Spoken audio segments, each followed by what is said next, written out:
So, good morning, girls. Today we are going to study about cancer. Cancer, first of all, है क्या? It is unregulated mass of unregulated cell division. ठीक है, cell division जो होती है वो कौन से सेल्स करते हैं? Stem cells. तो जिन रीजन्स के अंदर स्टेम सेल्स पाए जाते हैं सिर्फ उन्हीं रीजन्स का कैंसर डेवलप होता है. फॉर एग्जांपल आपका बोन मैरो का होगा. ठीक है, फॉर एग्जांपल आपके जो मसल्स होती हैं, मसल्स के अंदर भी आपके कुछ स्टेम सेल्स होते हैं जिन्हें बोला जाता है सैटेलाइट सेल्स. तो मसल्स के अंदर भी आपका कैंसर डेवलप हो सकता है. ठीक है, उसके बाद आपका स्किन के अंदर आपके स्टेम सेल्स होते हैं, तो स्किन का आपका जो है कैंसर डेवलप हो सकता है. तो जिन भी रीजन्स में आपके स्टेम सेल्स पाए जाते हैं उन्हीं के अंदर आपका कैंसर डेवलप होगा. कैंसर आपका कभी भी हार्ट में डेवलप नहीं होगा. वाई? बिकॉज हार्ट के स्टेम सेल्स नहीं होते, तो वहाँ पे सेल डिवीजन होती ही नहीं है. तो अनरेगुलेटेड सेल डिवीजन कैसे होगी? कैंसर जो होता है आपका ब्रेन के अंदर होता है. बट आप कहोगे कि मैम ब्रेन के अंदर जो आपके न्यूरॉन्स होते हैं वो तो मैम डिवाइड नहीं करते. बट हमने जो है पिछले साल हमने पढ़ा था कि जो आपका नर्वस सिस्टम होता है it is made up of two types of cells. First is neurons जो कि एक्चुअली आपका जो है स्टिमुलस जनरेट करते हैं, इलेक्ट्रिकल स्टिमुलस जो कि मसल्स को जाती है.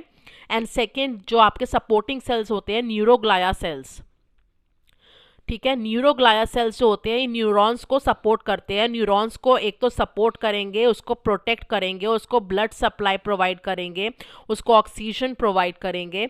और न्यूरोग्लाया सेल्स जो होते हैं ये डिवाइड करते हैं.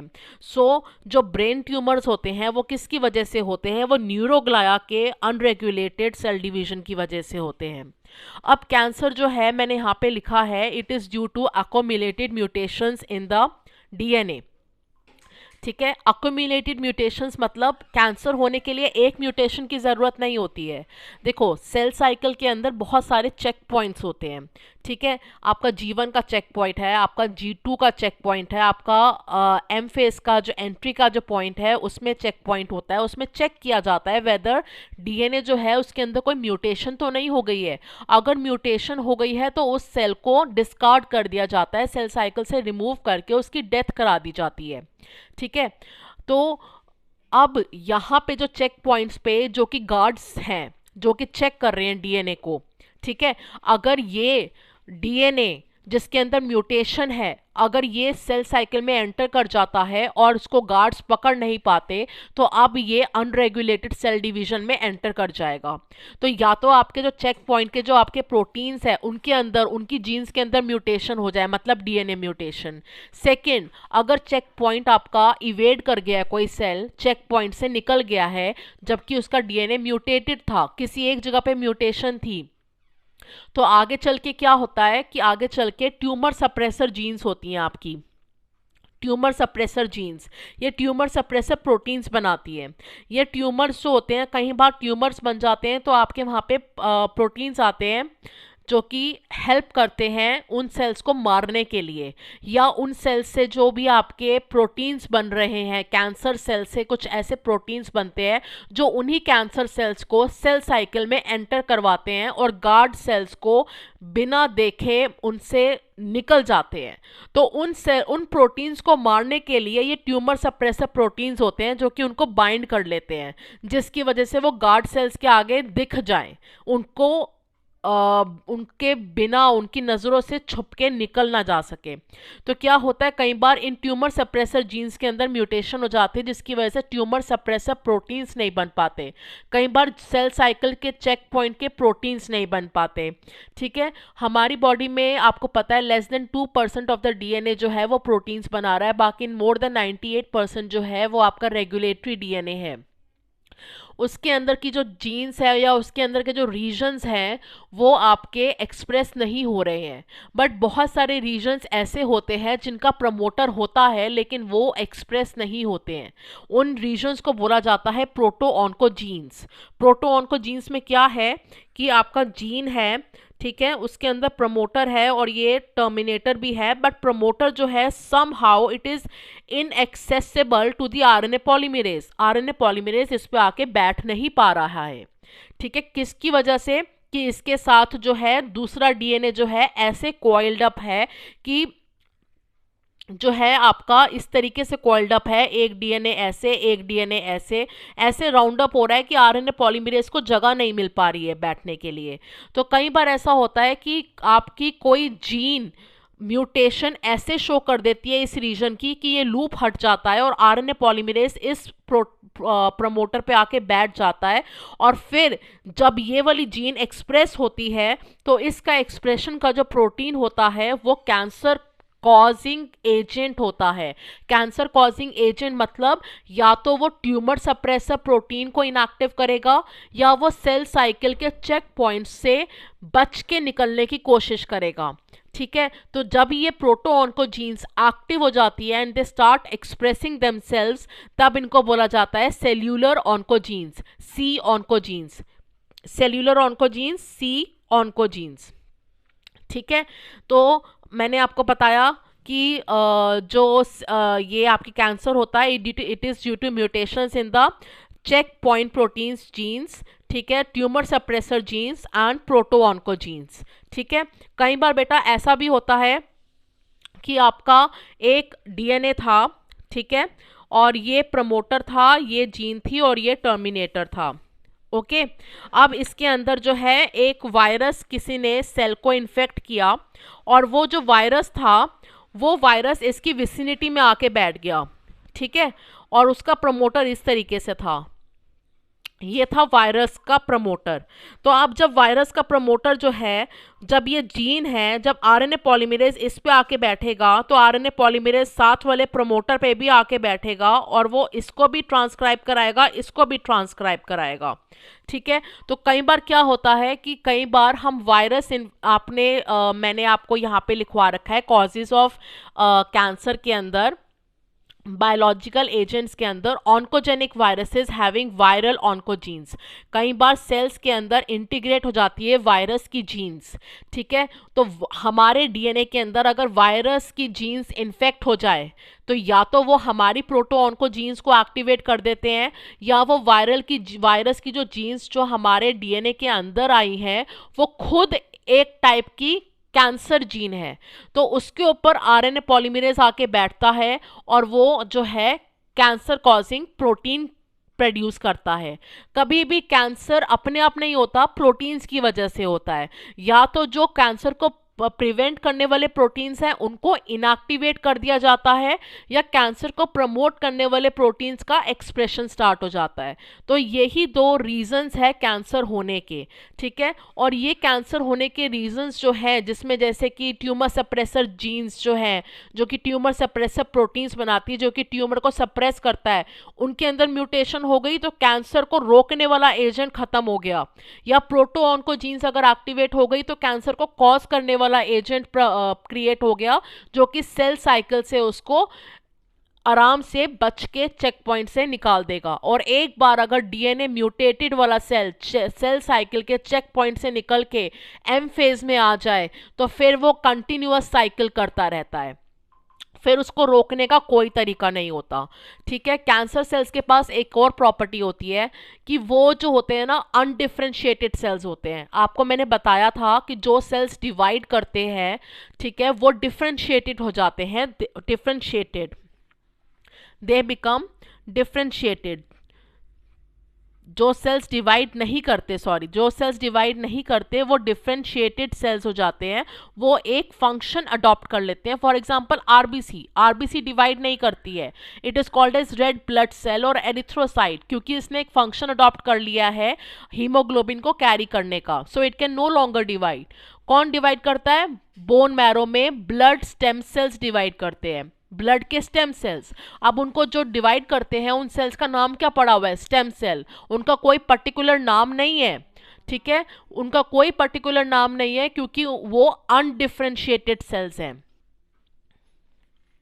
तो जो ये कैंसर सेल्स होते हैं ये डिवाइडिंग की प्रॉपर्टी रखते हैं, इसलिए दे आर अनडिफरेंशिएटेड सेल्स। ये लिवर में अगर किसी का कैंसर डेवलप हो जाता है तो लिवर का जो सेल है जो कि ट्यूमर सेल है, एक ट्यूमर सेल प्रोड्यूस हुआ तो उसका नाम लिवर ट्यूमर सेल नहीं है, वो एक ट्यूमर है। ठीक है, जो भी आपका mass of unregulated cell division का जो मास होता है उसको ट्यूमर बोला जाता है। ठीक है, ट्यूमर क्या है? A mass of cells which are showing unregulated cell division। ठीक है, a lump of cells, ये एक ट्यूमर है। अब ये ट्यूमर जो है इसका कोई नाम नहीं है, ना तो इसका नाम किडनी का ट्यूमर है, ना इसका नाम लिवर का ट्यूमर है, इसका कोई नाम नहीं है। ये अपने आसपास के सारे सेल्स को, लिवर के सेल्स को भी ट्यूमर में कन्वर्ट कर देगा। धीरे धीरे लिवर के सारे सेल्स ट्यूमर में कन्वर्ट होते जाएंगे। हम इसको बोलते हैं एक ट्यूमर डेवलप हो गया है लिवर के अंदर। ठीक है, अब ये ट्यूमर जो है ये फैलने की टेंडेंसी भी रखता है। अगर इसको एक ऑर्गन से दूसरे ऑर्गन में जाना है तो क्या रूट है? हर ऑर्गन एक दूसरे से कनेक्टेड है वाया ब्लड वेसल्स। ठीक है, तो ब्लड वेसल्स, तो ट्यूमर्स दो टाइप के होते हैं, benign and malignant. Benign tumours वो होते हैं जो कि एक ऑर्गन जहाँ पे डेवलप हुए हैं, फॉर एग्जांपल ब्रेस्ट में एक ट्यूमर सेल डेवलप हुआ, उसने अनरेगुलेटेड सेल डिवीजन करी, अ लंप ऑफ मास डेवलप हो गया, जो कि आपको फील हो रहा है कि मेरे को एक ब्रेस्ट में हार्डनेस सी फील हो रही है, एक लंप फील हो रहा है, आपने टेस्ट कराया, पता चला वो ब्रेस्ट ट्यूमर है। ठीक है, अभी now it is called as tumour, क्योंकि अभी वो ब्लड में नहीं आए हैं, उसके ट्यूमर सेल्स जो हैं वो ब्लड में नहीं आए हैं। और इस ट्यूमर को अब आप कहोगे कि मैम अगर वो दूसरे ऑर्गन में नहीं फैला है तो ट्यूमर है तो रहने दो उसको। नहीं बेटा, उसको रहने नहीं दे सकते, क्योंकि ये ग्रोथ करता जाएगा, ये लंप बढ़ता जाएगा। अगर बढ़ता जाएगा तो क्या करेगा? ये आसपास के सेल्स को मारेगा। वाई? बिकॉज एक सेल्स है, ट्यूमर सेल्स बहुत ही पोटेंट सेल्स होते हैं, बहुत ही मतलब स्मार्ट सेल्स होते हैं। अगर आपके पास 10 ट्यूमर सेल्स हैं और आपके पास 10 नॉर्मल सेल्स हैं और आपके पास खाना जो है सिर्फ 10 सेल्स का है, तो ट्यूमर सेल्स जो है ना भाग के खाना ले लेंगे, भाग के ऑक्सीजन ले लेंगे। तो उससे क्या होगा? जो आपके नॉर्मल जो ब्रेस्ट सेल्स थे वो मर जाएंगे। So they actually compete for food, they actually compete for space, they actually compete for oxygen. So tumour cells जो होते हैं उनको रोकना, उनको मारना, उनको निकालना बहुत ज़्यादा इम्पॉर्टेंट होता है। ठीक है, दूसरा रीज़न, एक तो ये ग्रो करते जाते हैं साइज में और आपस में compete करते हैं with the normal sales. Second thing कि ये अपने आसपास के जो नॉर्मल सेल्स होते हैं ना उसको भी ट्यूमर में कन्वर्ट कर देते हैं। एक सेल तो बना ही था ट्यूमर और उसने बहुत सारे सेल्स बना दिए, ठीक है, लेकिन आसपास नॉर्मल जो ब्रेस्ट सेल्स थे इसने उसको भी ट्यूमर में कन्वर्ट कर दिया। अब ये भी जो है बहुत सारे सेल्स बना देगा, इसने इसको भी कन्वर्ट कर दिया ट्यूमर में, ये भी बहुत सारे सेल्स बना देगा। ठीक है, तो एक ट्यूमर सेल अपने आसपास के जितने भी नॉर्मल सेल्स होते हैं सबको ट्यूमर में कन्वर्ट कर देते हैं, सबका डीएनए म्यूटेट कर देते हैं बाय सम सिक्रीशंस। तो धीरे धीरे पूरा जो ब्रेस्ट है आपका वो ट्यूमर में कन्वर्ट हो जाएगा और ट्यूमर सेल्स अपना नॉर्मल फंक्शन नहीं करते हैं। So breast is not performing its function, rather it is secreting some substances जो कि जिसके भी कॉन्टैक्ट में आएंगे उसको कन्वर्ट कर देंगे ट्यूमर के अंदर। अब जब एक ट्यूमर पूरे ऑर्गन के अंदर फॉर एग्जांपल पूरा का पूरा जब ये भर जाता है तो एक ऑर्गन की आपको पता है जो कवरिंग होती है ना उसको हम कहते हैं एपिथीलियम। ठीक है, इस एपिथीलियम में एपिथीलियल सेल्स होते हैं और उसके बाद भी अंदर बहुत सारे सेल्स होते हैं। ये जो लास्ट की जो बाउंड्री होती है एपिथीलियल सेल्स की, इसको बोला जाता है बेसमेंट मेम्ब्रेन। ये हमने पढ़ा था चैप्टर नंबर 7 के अंदर। ठीक है, इसको बेसमेंट मेम्ब्रेन बोला जाता है। तो जब ये ट्यूमर सेल्स भर जाते हैं तो इस बेसमेंट मेम्ब्रेन को वो कट कर देते हैं और बेसमेंट मेम्ब्रेन को कट करते ही बेसमेंट मेम्ब्रेन किसके कांटेक्ट में होती है? कैपिलरी के कांटेक्ट में होती है। ये basement membrane of the tissue को कट करेंगे, फिर basement membrane of the capillary को कट करेंगे और ब्लड में आ जाएंगे। एक सेल भी अगर ब्लड में आ गया और एक सेल ये गया आपका क्या कहते हैं लिवर के अंदर, तो उसने लिवर के सेल्स भरे हुए थे यहाँ पे नॉर्मली, और उसने जो है आते ही कांटेक्ट में लिवर के एक ट्यूमर सेल आया, इसने बाकी लिवर सेल्स को ट्यूमर में कन्वर्ट कर दिया। फिर इस लिवर के सेल्स जो थे एक सेल निकला यहाँ से ब्लड में गया और उसने ब्रेन में जाके न्यूरोग्लाया सेल्स को कन्वर्ट कर दिया किसके अंदर? ट्यूमर के अंदर। ठीक है, अगर वो हार्ट में जाएगा तो वो वहाँ पे जो है ट्यूमर डेवलप नहीं कर पाएगा क्योंकि वो हार्ट के अंदर स्टेम सेल्स नहीं होते हैं। ठीक है। तो बेनाइन ट्यूमर वो होता है जो कि अपने ही ऑर्गन में रेस्ट्रिक्टेड रहे, और इसको सिंपल बोला जाता है कि this is a simple tumour and ये जो है इजीली सर्जरी से रिमूव किया जा सकता है, या लेजर थेरेपी से हम लेजर रेज फेंक के इसको किल कर सकते हैं। ठीक है। एंड जो ट्यूमर्स होते हैं बेनाइन ट्यूमर्स, उनको कैंसर नहीं कहते हैं। Now let's come to malignant tumours. Malignant tumours वो ट्यूमर्स होते हैं जो एक ऑर्गन से दूसरे ऑर्गन में फैलते हैं वाया ब्लड। ये वही नॉर्मल ट्यूमर सेल्स है like benign tumour cells, but they have developed the capability कि ये बेसमेंट मेम्ब्रेन को कट कर सके। बेसमेंट मेम्ब्रेन को कट करने के लिए एक प्रोटीन चाहिए होता है जिसका नाम होता है MMP। ठीक है। When a tumour cell start secreting MMP, तो फिर वो आपका बेसमेंट मेम्ब्रेन को कट कर सकता है, और फिर कैपिलरी की बेसमेंट मेम्ब्रेन को कट करके वो ब्लड के अंदर पहुंच सकता है, और ब्लड के थ्रू वो किसी भी ऑर्गन में जा सकता है।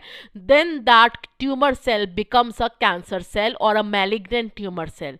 सो जितने भी मैलिग्नेंट ट्यूमर सेल्स होते हैं उनको कैंसर बोला जाता है, और ये प्रॉपर्टी ट्यूमर सेल्स की, मैलिग्नेंट ट्यूमर सेल्स की, to move from one organ to other organs is called as metastasis। Spelling गलत किए हुए मैंने, metastasis, मेटा STASIS, मेटास्टेसिस। ठीक है। तो ये क्वेश्चन जो है मेटास्टेसिस के ऊपर बहुत कॉमनली पूछा जाता है वाइवा में भी और पेपर में भी। What do you mean by metastasis? The property of a tumour cell to spread from the organ of origin to other organs through blood is called as metastasis। Tumours कितने type के होते हैं? Benign tumour and malignant tumour. इसमें से restricted कौन सा रहता है अपने ऑर्गन में? Benign tumour. इसमें से कैंसर कौन कहलाता है? Malignant tumour. Once a tumour become malignant then that tumour is called as cancer. So all cancers जो होते हैं वो ट्यूमर्स होते हैं, but all tumours are not cancers. सारे कैंसर्स क्या है? ट्यूमर्स है, because all cancers are malignant tumours. But सारे ट्यूमर्स जो हैं वो कैंसर नहीं है, क्योंकि कुछ ट्यूमर्स बेनाइन ट्यूमर्स भी होते हैं। ठीक है। नाउ ट्यूमर की एक प्रॉपर्टी होती है कि they are abnormal in size. ठीक है।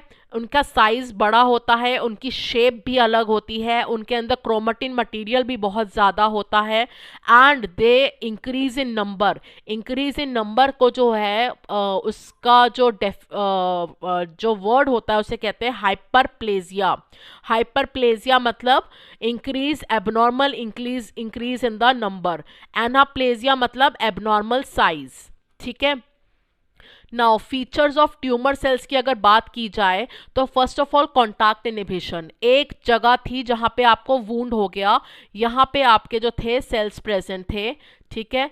यहाँ ये स्किन की बात कर रही हूँ, सपोजेडली यहाँ पे आपको कट पड़ गया। ठीक है। अब यहाँ पे जो स्टेम सेल्स होंगे स्किन के, वो क्या करेंगे? डिवाइड करेंगे।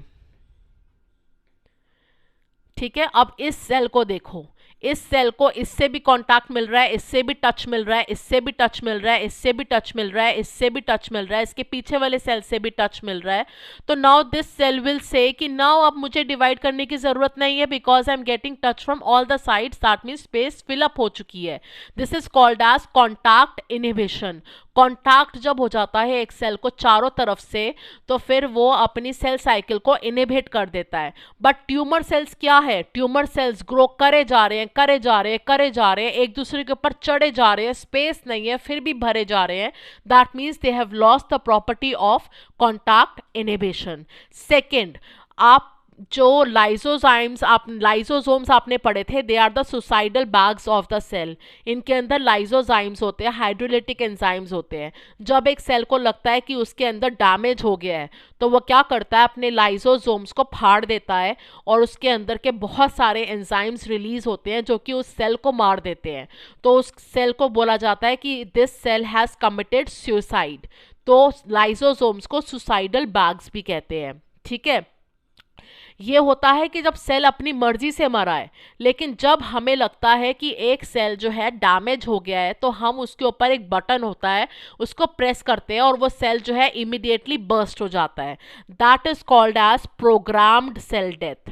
That is called as what? Programmed cell death. ये हमने प्रोग्रामिंग करी है, इस सेल को मारने की पहले से प्लानिंग करी थी। इसका नाम होता है apoptosis. Programmed cell death is called as apoptosis. लेकिन कैंसर सेल्स क्या करते हैं? They prevent apoptosis. We are trying कि ये सेल जो है ट्यूमर सेल में कन्वर्ट हो चुका है, let's kill this cell. We are trying to kill it by apoptosis, but apoptosis trigger करने के सारे मैकेनिज्म्स को रोकने की टेंडेंसी रखता है कैंसर सेल।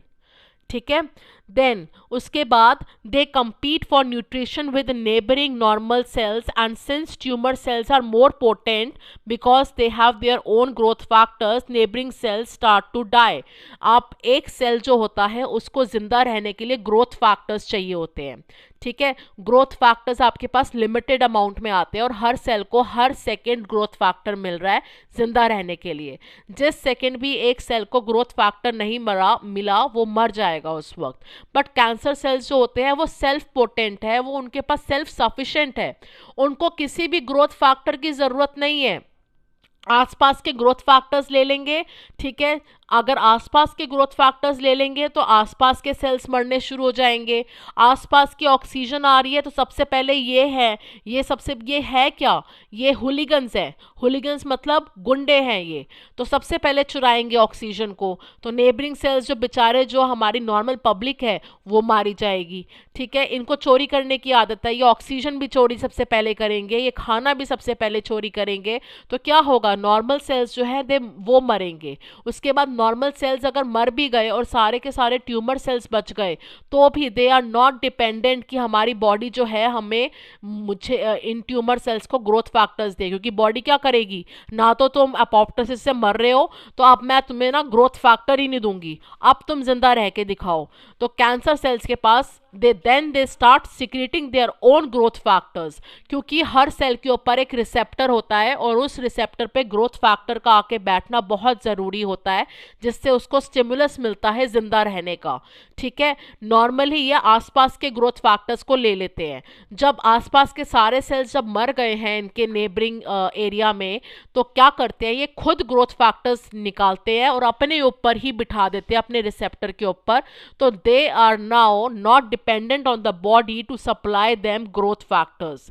ठीक है, उसके बाद लास्ट पॉइंट, अब ऑक्सीजन, बॉडी ने बोला हम तुम्हें ऑक्सीजन भी नहीं देंगे, हम तुम्हें ब्लड सप्लाई नहीं दे रहे हैं, क्योंकि ब्लड सप्लाई क्या है? कैपिलरी जो है, एक कैपिलरी गुजर रही है उस रास्ते से जहां से नॉर्मल सेल ले रहे थे उससे ऑक्सीजन और ब्लड। वो कैपिलरी उन सेल्स के लिए सफिशिएंट थी, बट एक लंप बन चुका है बड़ा, इसको ऑक्सीजन डेफिशिएंसी हो रही है, इसको जिंदा रहने के लिए नॉर्मल सेल्स से compete करना पड़ रहा है। तो पहले तो ये नॉर्मल सेल्स की ऑक्सीजन और ग्लूकोज ले लेंगे, उसके बाद भी अगर इनको कमी पड़ती है दे have the potential of generating new blood vessels, और उन न्यू ब्लड वेसल्स को वो उस कैपिलरी से जोड़ देते हैं जिससे कि ब्लड पहले इनके पास पहुंचता है। ठीक है, सो व्हाट हैपन्स इज आपके अंदर का ब्लड अमाउंट बढ़ता है, आपके अंदर के आरबीसीज बढ़ते हैं, आपको जो है आप इनको भी सप्लाई करने के लिए नए ब्लड वेसल्स जनरेट हो जाते हैं। So you can now understand कि जो कैंसर सेल्स होते हैं कितने स्मार्ट है। एक तो कि तुम चाहते हो, बॉडी चाहती है, इम्यून सिस्टम चाहता है कि ये मर जाए और ये अपोप्टोसिस इनके अंदर हो जाए। बॉडी का कोई भी सेल जो है अपोप्टोसिस से किल किया जा सकता है प्रोग्राम्ड सेल डेथ से, लेकिन ये उससे बच जाते हैं, ये अपना बटन ही खराब कर देते हैं जिसको ट्रिगर कर सके अपोप्टोसिस। ठीक है, सेकेंड, ये अपने ग्रोथ फैक्टर्स खुद रिलीज कर सकते हैं और खुद ही अपने रिसेप्टर्स को स्टिमुलेट कर सकते हैं। थर्ड, ये न्यू ब्लड वेसल्स जनरेट कर सकते हैं अपने ऑक्सीजन और अपने खाने के लिए। So see how much smart these cancer cells are. And then loss of contact inhibition तो है ही, कॉन्टैक्ट इनिबिशन के ऊपर डेफिनेटली एक क्वेश्चन बनता है। They lose the property of contact inhibition. What do you mean by contact inhibition? Contact inhibition की definition यही है when a cell receives contact or touch from all the sides by the neighboring cells, then it stops dividing. जब उसको contact मिलता है चारों तरफ से सेल से, तो इट रियलाइजेस कि अब जगह जो स्पेस है वो फुल हो चुकी है by the cells and it stops dividing. But tumour cells, they lose the property of contact inhibition and in spite of receiving touch और contact from the neighbouring cells they keep on dividing. ठीक है, तो ये वाला points ये clear हो गए cancer के ऊपर. देन है आपका causes of cancers. Cancer causing agents जो होते हैं उनको बोला जाता है कार्सिनोजेंस. एंड जो आपके फीटस डेवलपमेंट में एबनॉर्मैलिटी क्रिएट करते हैं उनको बोला जाता है टेराटोजेंस. ठीक है, तो आगे जब हम डिस्कस करेंगे ना ड्रग्स, जितने भी टाइप के ड्रग्स होते हैं एंड अल्कोहल, बेटा ये मैम ज़रूर पूछती हैं या ये क्वेश्चन ज़रूर आता है कि ड्रग्स एंड क्या अल्कोहल एक ड्रग है? No, alcohol is not a drug. Drugs are different, alcohol is different. Drug abuse is different, alcohol abuse is different. Drug addiction is different, alcohol addiction is different. तो drugs जितने भी type के हैं plus alcohol, ये दोनों के दोनों fetal development, अगर लेडी एक प्रेग्नेंट है और वो ड्रग्स लेती है या वो अल्कोहल लेती है तो उसका जो बच्चा है फीटस, उसके अंदर एबनॉर्मैलिटीज़ जनरेट होती हैं. और ऐसी एबनॉर्मैलिटीज जनरेट करने वाले एजेंट्स को बोला जाता है टेराटोजेंस. ठीक है, कैंसर कॉजिंग एजेंट्स को बोला जाता है कार्सिनोजेंस. ठीक है, अच्छा, जो मैंने आपको ऑन्कोजीन्स बताया था, कैंसर की जो जीन्स होती हैं उनको बोला जाता है ऑन्कोजीन्स. ठीक है, इनएक्टिव ऑन्कोजीन्स को बोला जाता है प्रोटो ऑन्कोजीन्स.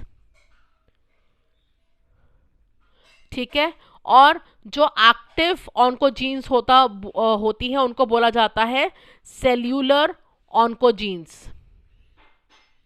सेल्यूलर ऑन्कोजीन्स का एक शॉर्ट फॉर्म आपकी बुक में दे रखा है सी ऑन्क. ठीक है, कैंसर की जो स्टडी होती है उसको बोला जाता है ऑन्कोलॉजी.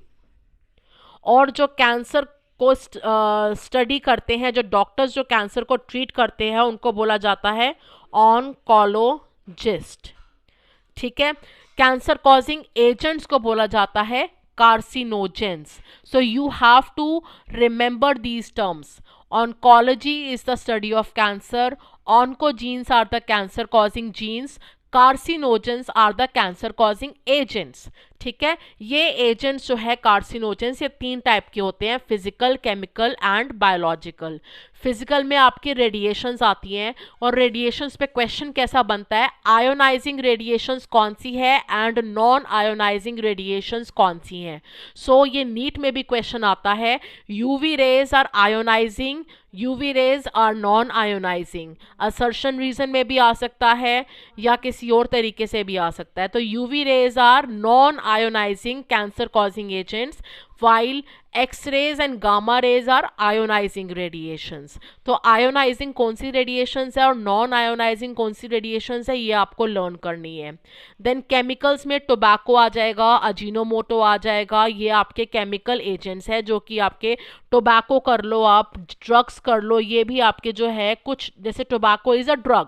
ठीक है, तो कुछ ड्रग्स होते हैं वो कार्सिनोजेंस की तरह भी काम करते हैं अगर एक्सेस अमाउंट में लिया जाए. देन बायोलॉजिकल एजेंट्स में मैंने आपको बताया था कि हमारी बॉडी में कुछ नॉर्मल जीन्स ऐसी होती हैं जो कि नॉर्मली एक्सप्रेसिव नहीं होती हैं. ठीक है, उनको बोला जाता है proto oncogenes because they have the tendency to produce cancer causing agents once they get expressed. अगर ये एक्सप्रेस होना स्टार्ट हो गई तो इनका जो रिजल्ट होगा वो कैंसर कॉजिंग एजेंट्स होंगे. ठीक है, या तो वो ट्यूमर सप्रेसेंट्स होंगे, ट्यूमर सप्रेसर प्रोटीन्स को इनएक्टिवेट करेंगे, या तो वो सेल साइकिल चेक पॉइंट से इवेड करने की कोशिश करेंगे. इवेड मतलब छुपके से निकल जाना, ठीक है। देन ऑन्कोजेनिक वायरसेस, कुछ वायरसेस ऐसे होते हैं जो हमारे डीएनए के अंदर इंटीग्रेट हो जाते हैं और इंटीग्रेट होने के बाद कुछ ऐसे प्रोटीन्स प्रोड्यूस करते हैं जो कि कैंसर कॉज करते हैं बॉडी के अंदर, क्योंकि ऐसी जो जीन्स होती है इनके अंदर कुछ जीन्स होती है जिन्हें बोला जाता है वायरल जीन, वायरल ऑन्कोजीन्स। इन ऑन्कोजीन्स पे अगर आरएनए पॉलीमरेज बैठ गया तो वो वायरल ऑन्कोजीन्स का प्रोटीन बनाएगा और ये प्रोटीन जो है आपका जो है किसी ना किसी तरीके से कैंसर कॉज करेगा। या कई बार ऐसा होता है कि प्रोटो ऑन्कोजीन्स का प्रमोटर जो है वो डिफेक्टिव है, जिसकी वजह से उसके ऊपर आरएनए पॉलीमरेज बैठ नहीं पा रहा और वायरल ऑन्कोजीन उसी प्रमोटर के अंदर बैठ गई है, जिसकी वजह से उसके प्रमोटर पे बैठ गया आरएनए पॉलीमरेज और वायरल जीन भी एक्सप्रेस हो रही है, अब प्रोटो ऑन्कोजीन भी एक्सप्रेस हो रही है। So there are many mechanisms जिससे हम वायरसेस की वजह से भी कैंसर बॉडी में ट्रिगर हो सकता है।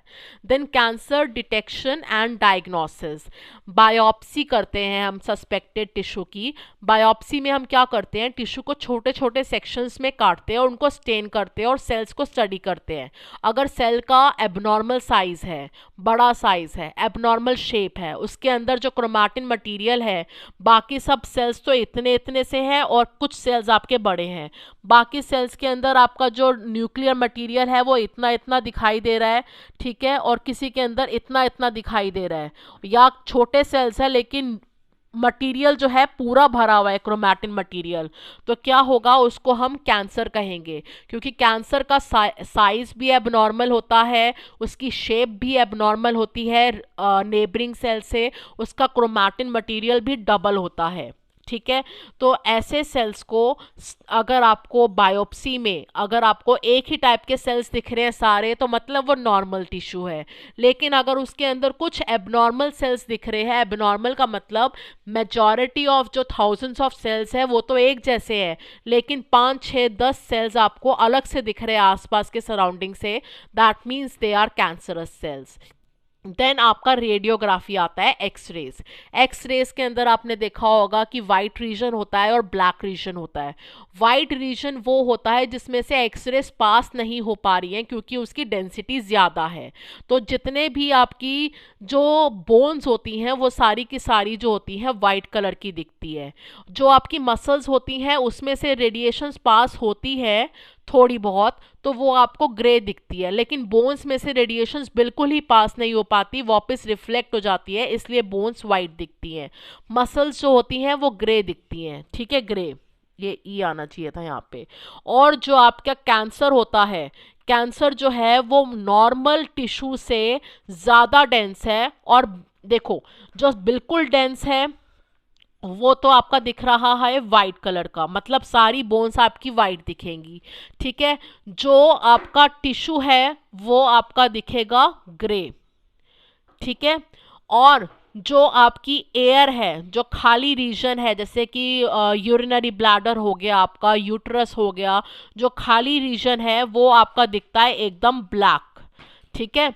तो जो कैंसर होता है ना बेटा, वो टिश्यू से थोड़ा सा ज़्यादा डेंस होता है, बोन से कम होता है। तो जो आपका लाइट ग्रे, अगर आपको एक टिश्यू के अंदर ग्रे कलर का टिश्यू है, उसके अंदर कुछ लाइट ग्रे कलर का स्ट्रक्चर दिख रहा है, दैट मीन्स ये थोड़ा डेंस मटेरियल है, क्योंकि जितना डेंस होगा वो उतना ही लाइट कलर का होगा। तो आपको पता चल जाता है कि इस वाले टिश्यू के अंदर ट्यूमर डेवलप हो गया है। अब ये ट्यूमर जो है कैंसरस है या नहीं है, ये आपको ब्लड के थ्रू पता चलेगा। तो एक्सरे से आप इस तरीके से देख लेते हो। देन आपका सीटी स्कैन, सीटी स्कैन में तो आपका पूरा 3D इमेज मिल जाती है, तो आपको पता चल जाता है कि अंदर कोई लंप, एक पूरा क्या कहते हैं ना, इकट्ठा हुआ हुआ मांस का टुकड़ा तो नहीं दिख रहा है। अगर वो दिख रहा है तो वो आपका ट्यूमर है। मैग्नेटिक रेजोनेंस इमेजिंग, इन सब की बेटा जो है फुल फॉर्म्स आती हैं। ये भी आपका जो है इंटरनल जो है स्ट्रक्चर दिखाती हैं। एक तो लिवर का जैसे कि अंदर का पोर्शन दिखाएंगी, लिवर की बाउंड्री भी दिखाएंगी, एक्सटर्नल स्ट्रक्चर भी दिखाएंगी लिवर का। अगर लिवर का एक्सटर्नल स्ट्रक्चर में आपको दिखता है कि बाउंड्री से एक्सटेंड हो रहा है लिवर, दैट मीन्स उसके अंदर ट्यूमर है। या इंटरनल स्ट्रक्चर में आपको लंप्स दिखते हैं सेल्स के, दैट मीन्स आपके अंदर ट्यूमर है। देन आता है लास्ट में एलाइसा। एलाइसा में क्या होता है, ये हम बायोटेक्नोलॉजी में एलाइसा बहुत अच्छे से पढ़ेंगे। हमारी बॉडी में जब भी कोई फॉरेन एजेंट आता है, फॉरेन एजेंट को हम बोलते हैं एंटीजन। ठीक है, उसकी जब भी कोई फॉरेन एंटीजन आता है उसके अगेंस्ट बॉडी जो है एंटीबॉडीज डेवलप करती है। और फिर एलाइसा टेस्ट से ये देखा जाता है कि क्या हमारी बॉडी में कैंसर से रिलेटेड एंटीजेंस सारे के सारे आइडेंटिफाई हो चुके हैं। तो जो एंटीबॉडीज़ होती हैं ना, हमें पता है कि ये एंटीबॉडी जो है ये एक कैंसर एंटीजन के अगेंस्ट बनी है, तो हम उसको बोलते हैं कैंसर एंटीबॉडीज़। तो अगर हमारी एलाइसा टेस्ट में क्या होता है कि सीरम में टेस्ट किया जाता है कि आपके सीरम के अंदर, ब्लड के जो सीरम है उसके अंदर क्या कैंसर की एंटीबॉडीज़ है या नहीं, तो उसके बेसिस पे आपका जो है डायग्नोसिस दिया जाता है। और ये जो टेस्ट है इसका नाम है एलाइसा, एंजाइम लिंक्ड इम्यूनोजॉर्बेंट एसे। ठीक है, इसको हम डिटेल में स्टडी करेंगे जब हम बायोटेक्नोलॉजी के अंदर आएंगे। देन ट्रीटमेंट, एक तो सर्जरी है कि अगर आपका सिर्फ बेनाइन ट्यूमर है तो आप उस ट्यूमर को रिमूव कर सकते हो। रेडिएशन थेरेपी मतलब आप लेज़र रेज यूज़ कर सकते हो या एक्स रेज यूज़ कर सकते हो, ionizing radiations, non ionizing radiations.